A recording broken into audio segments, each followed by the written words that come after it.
Hi, welcome to Tom Talk Shop. Today I'm going to go over my very simple sharpening setup I have. It's a very inexpensive little thing and it's kind of bits and bobs I've accumulated over the years, but if you're new to this or you're wanting to up your sharpening game, this is very effective. If you enjoy our content, please like, subscribe, and comment. We'll have a video in the links somewhere about how to build this guy, which is our kind of our new strobe.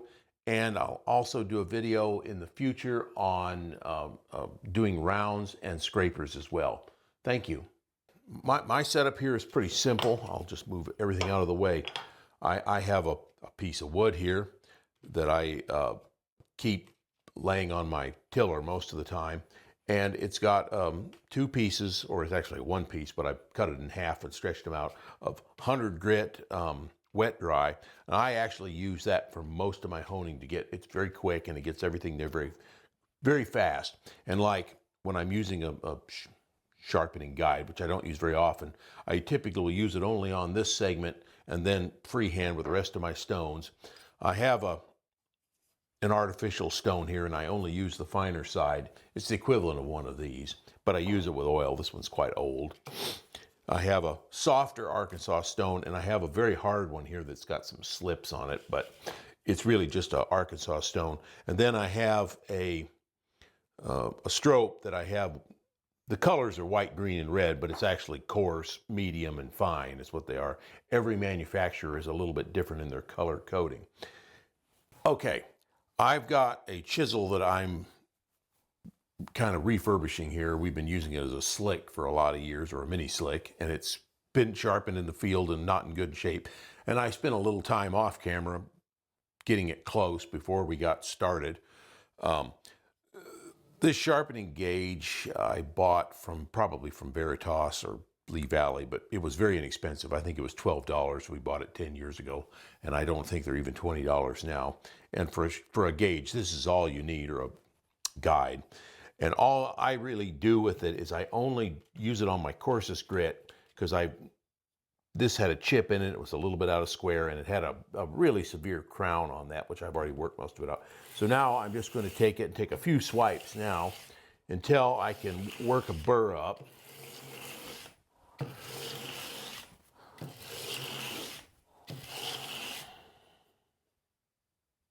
Almost there, starting to raise a burr. The first pass over the very coarse grit, I try to raise a very severe burr. Yeah, almost there.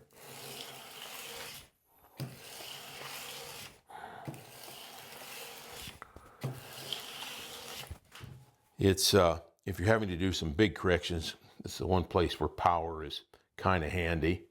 But now what I'm going to actually do is take the burr off the back, and I'm going to, if I can get that off, go ahead and take the guide off. The problem with using the guide every time is you never get the angle the same twice, and you're always grinding a lot more off your chisel. So I've taken the burr off the back of my chisel. Now I'm going to re-hone my chisel again, just freehand. Now I do that differently. Instead of dragging it this way, I find I just get it a lot better finding my edge, and I do this by feel, and I just work it back and forth. And actually, as you're working, the chisel will get slightly rounded over time, and so will your plane blades, and that is not a bad thing unless it's a chisel that you need, or a blade you need absolutely square. Most blades and chisels is actually better if they're slightly rounded.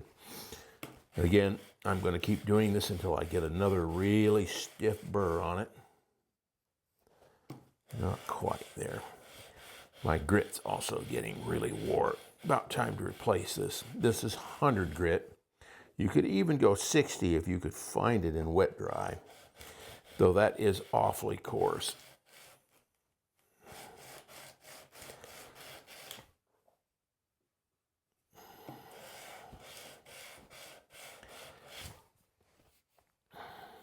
Okay, that's adequate. Now I'm going to go up to my next stone, which is, it's a much older version of this. Now I've used these all with oil instead of water, which is why they're dark and they're stained like that. And once you've used a stone with oil, you can't go back to water. At least I don't see a way of getting them back to it. And this is just WD-40 is what I use. So then I take it and I work my burr off the back. And once you're past your very coarse grits, and assuming this is not a touch-up sanding or a sharpening, but a really good sharpening, then I just take it and I get enough oil on there. I go rinse and repeat with this grit till I've got just a very slight burr. I'm going to go just a little bit more. And again, this it's a practiced muscle memory thing, but we sharpen a lot of things. A lot of tools get sharpened 5 times a day. Here you get pretty good at it pretty quick. I don't like my tools dull. It just makes life a lot harder. Okay, that's got to burr all the way across. It's just a matter of feel. Now I'm just going to go up to my second stone. Rinse and repeat. I'm just going to now, and I'm taking much lighter passes now. I'm just going to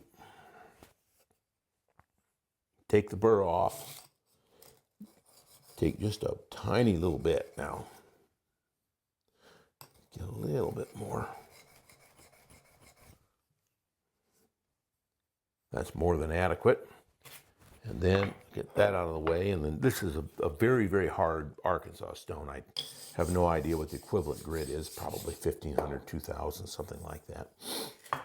And then I'm going to rinse and repeat. I take the burr off the back. And, oh, ouch. And then I just get this a little bit. I go back and forth a couple of times doing it. Because if there's a bit of excess burr, it just makes it a little bit quicker when it comes to stropping. Okay, that's about right. And it's also starting to look a bit more mirror polished. It was pretty rough when it was coming off the 100 grit. Get the oil off of it first.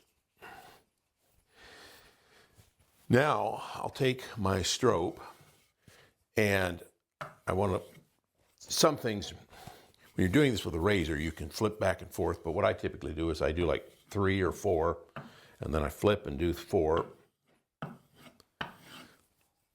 Keep going back and forth.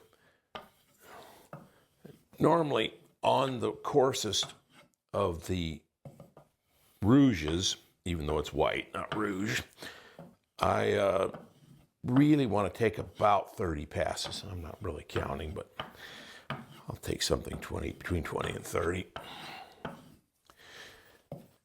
And that will take, and the purpose of this is to really polish the blade a little bit, but also to take all the little bits of the burr off that you've raised while sharpening. And that's what makes it really sharp. And it also makes it hold the edge better, because if you fold the burr, it's plenty sharp coming off the stone, but if you fold your burr, it will actually damage the blade, and then will break off, and then you have a dull spot, and then pretty soon it spreads across the whole blade, and you've got a dull blade again. Now it's starting to get really, I can see my reflection in it now. Don't think that'll show up on the camera. Give it 4 more here.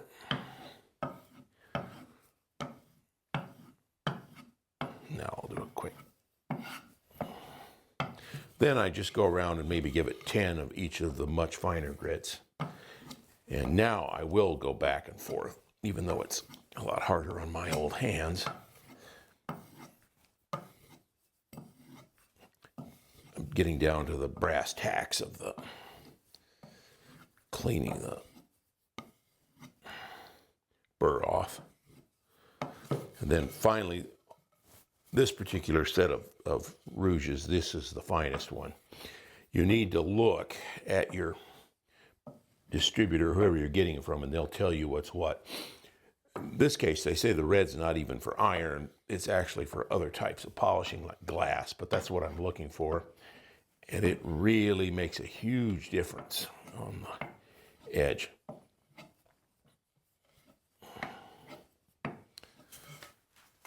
So now I should have that where I want it.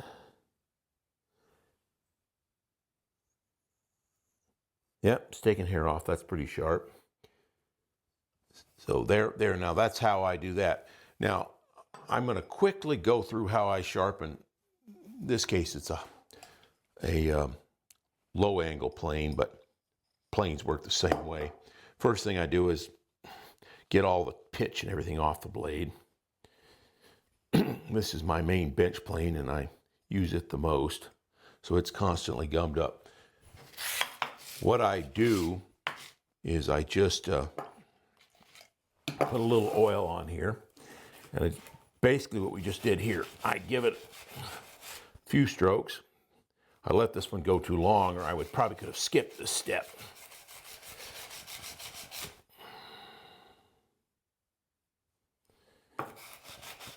But I used it very heavy yesterday, and then I should have stopped and sharpened, and I didn't.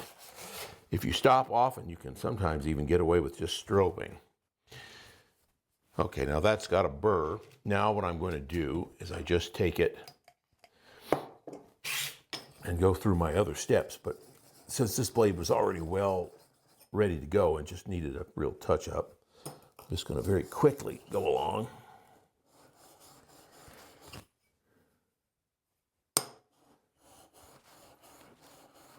And I'm not pressing real hard. My fingers on there mainly just keeping the angle and keeping it from rocking. And again, it's just use your fingers and feel for that burr. And the burr should usually be a little bit greater in the center, because the blade over time develops a very slight curvature on it, which makes them work better actually. You don't want too much, but just a little bit. It just cuts a whole lot nicer. Okay. And usually when I'm sharpening, what I do is I do the oily part, and I maybe have 3 or 4 blades I'm doing at once, chisels and different things. I do all of them at first, and then I leave the stropping till the end. But in this case, I'm going to just do it in a linear fashion. That one, the burr is not coming off. Okay, it's raising it up, actually.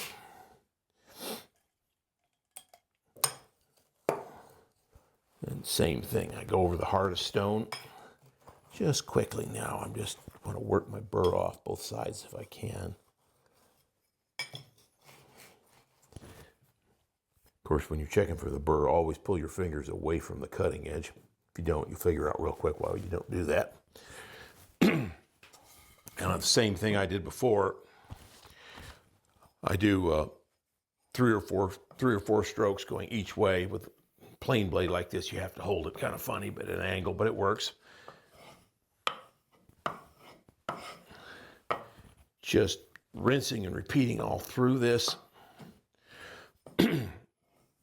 until we get to the end of that.